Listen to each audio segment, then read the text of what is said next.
Dieu. C'est Jésus. C'est Jésus.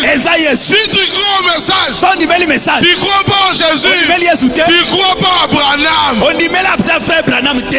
Qui a prêché la divinité? C'est frère Branham. Nous avons un seul Dieu. Un seul et unique.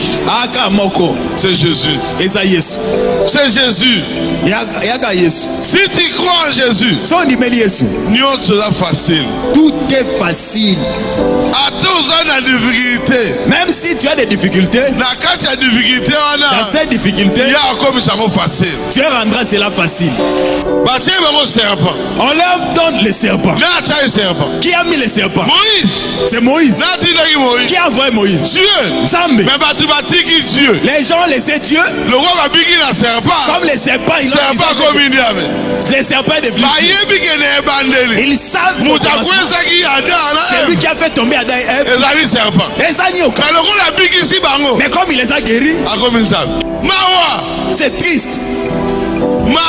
C'est triste. Frère, Neko, tu as de la valeur. Tu as de la valeur. Même si tu n'as pas de valeur devant les gens, si Dieu t'aime, tu as de la valeur. Chaque chrétien Mon Christ est important. À sa place. Ne sois pas idolâtre. Accepte ce que Dieu t'a donné. Même si tu donnes une petite onction, c'est l'onction. Comme Dieu t'a déjà appelé, c'est qui te connaît.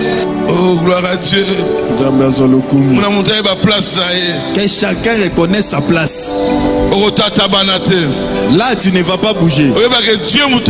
Tu sauras que c'est Dieu qui t'a appelé. C'est Dieu que tu dois adorer.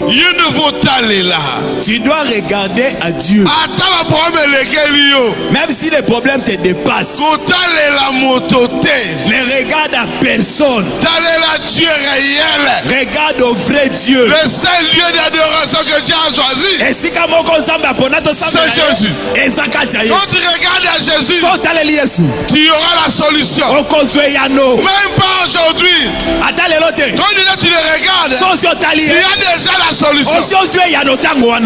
Aujourd'hui, l'agneau c'est Christ lui-même. Christ doit te rencontrer. Il doit changer ta vie. Ne rencontre pas seulement des brochures. Tu dois rencontrer Dieu du Branham, le Dieu de Baruti.